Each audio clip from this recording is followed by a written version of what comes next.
I'm very excited because Tommy Oliver is coming back, and we finally get to see Mechagodzilla in Death Battle. So this is a win-win for me. Yes, yes, yes. So yeah, as you guys know, Tommy Oliver, this is his second run in Death Battle. As you remember, I think it was the first season, I believe. It was him as the White Ranger in the Tiger Zord and Tiger Zord in battle mode, and also had the Tiger Megazord as well when it faced Epion, and sadly it lost. It lost to Epion. And I to this day, I still agree with it. I know some people will wonder, like, how can a little thing like that defeat the a big mech like the Tiger Megazord? And I said to myself, like, well, the Epion did destroy a colony, a space colony. So yeah, and also the Power Rangers came in. I forgot what season it fought Voltron, which was another That was battle season that 4. yep, season four, and that was something that people wanted to see. And as much as I was a huge Power Ranger fan, I was rooting for Voltron because like, nah, Voltron got the Paladins are like way far experienced than the teenagers with attitudes. So now we get to see Mechagodzilla versus the Dragonzord, and a lot of people are suspecting that this will finally give a win to the Power Rangers.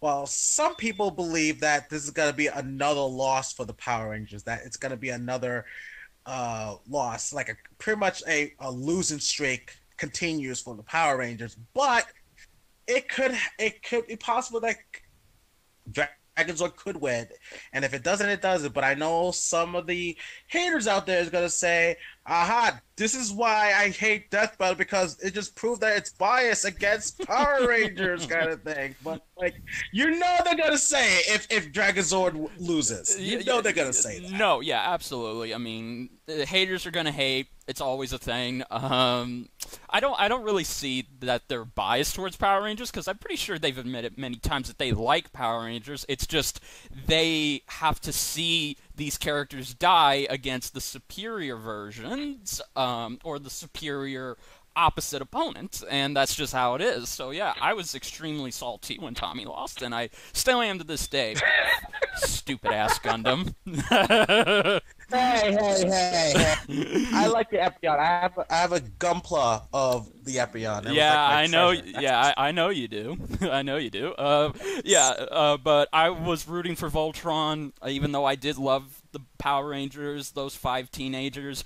But now, my boy Tommy's back in, and I'm more of a fan of Tommy than I am the other Rangers. He's arguably the best Power Ranger of all time, in my honest to God opinion. So, Oh, yeah.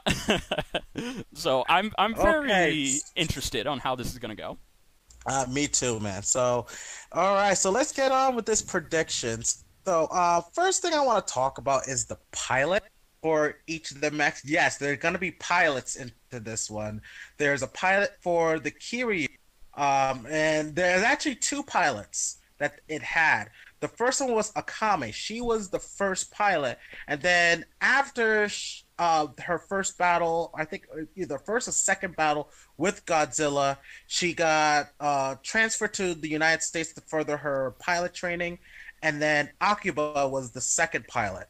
But Ben Singer did announce that they're There gonna be you go. using Akami as the pilot for Kiryu in this battle. While of course we have Tommy Oliver, the Green Ranger, gonna pilot the Dragonzord.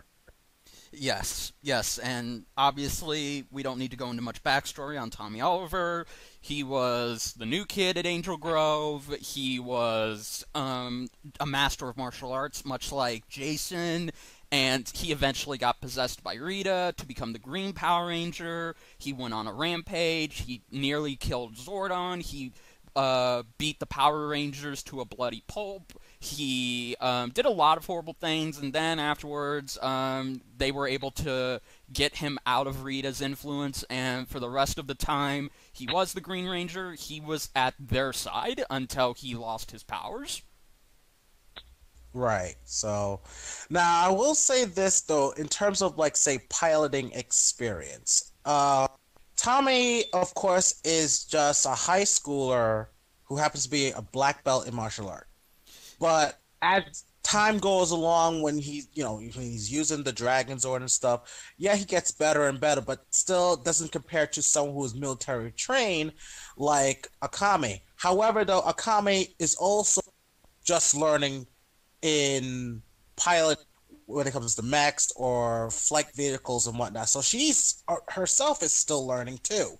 So I think that in terms of the experience factor for piloting these mechs, I think it's almost even. But I might give a little bit of an edge to Akame. I second that. I think having Akame evens it out. Even though, yes, we could look at this as Tommy's first form, because, as you said, Tommy was still new to this whole Ranger and Zord business. So I would definitely say that both of them are still learning the ropes, but just because they're not full experience, that doesn't mean they lack in anything. Exactly, because they have fought both of them have fought the worst of the worst. Well, for Akame, it's Godzilla, and we all know what Godzilla is capable of. Yes. You know what I mean? Now, just to let you guys know, it's the second Godzilla that she fights. And we'll talk about the mechs right now. Let's start with Kiryu. I know a lot of people think there were other MECHAGODZILLA. Yes, there was the first MECHAGODZILLA, then there was a second model, and then we have the third model, which is Kiryu. And this particular one has actually been made from the remains of the first Godzilla after it was killed by I think it was called a hydrogen bomb or something like that. Yes, it was killed by a hydrogen bomb. Yes, it was killed by the hydrogen bomb. Right. And they used its remains to build Kiryu in order to face any other threats, like any monsters that comes in, including the new Godzilla. And the new Godzilla is just like the old Godzilla, atomic breath, healing factors, able to be in the vacuum of space, and also the pressures of water and all that. So pretty much everything about that Godzilla is the same as the original Godzilla. So we have to say this, guys, that when it comes to MECHAGODZILLA or Kiryu, it is made to defeat Godzilla, and it has defeated Godzilla on multiple occasions. So that's something that you have to really consider. Also, its weaponry is just very versatile. It has like a drill that it can turn its hand into a type of drill that can actually penetrate the skin of Godzilla. It also has like multiple missiles from its back unit, which also the back unit is like jet boosters where it can actually fly into the air and also boost its speed.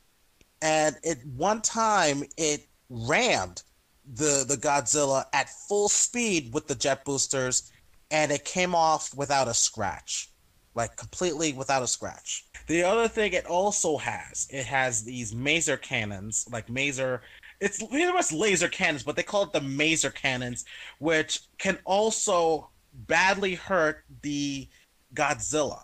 And its ultimate weapon for this one is the Absolute Zero cannon. Now, with this Absolute Zero cannon, once it fires, it pretty much freezes anything it hits to a molecular level, to the point where it will crumble into nothing. And if Godzilla gets hit, I think Godzilla got hit with it before, it hurt it pretty badly.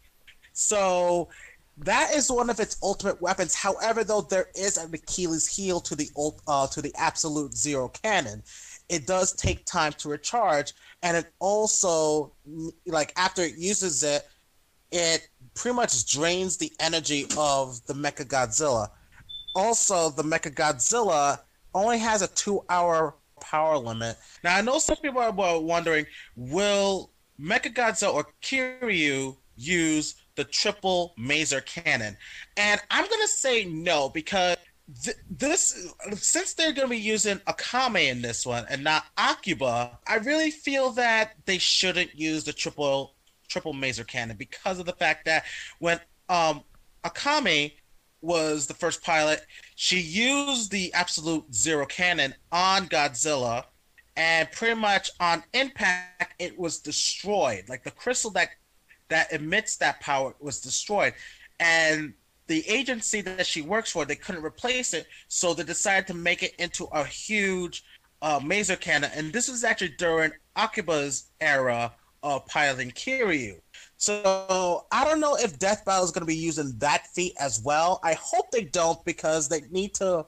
If they're going to be using a Kame in this one, they're going to have to use when she was piloting Kiryu, in my opinion. That's just my opinion. I think that's fair, in my opinion. Absolutely, I think that does sound fair, and wow, that is a lot to digest. Yeah, I mean, like I said, it has a lot of weapons. It has a lot of weapons, including I'm trying to remember if it had the Mazer sword during Akame's or Akiba's, but I don't know. But I'm just gonna add that in there just for now. But it's up to what Death Battles decide to do. So, but anyway, and like I said, it has defeated Godzilla on multiple occasions, so it's not something to be messed with. To be honest with you guys, so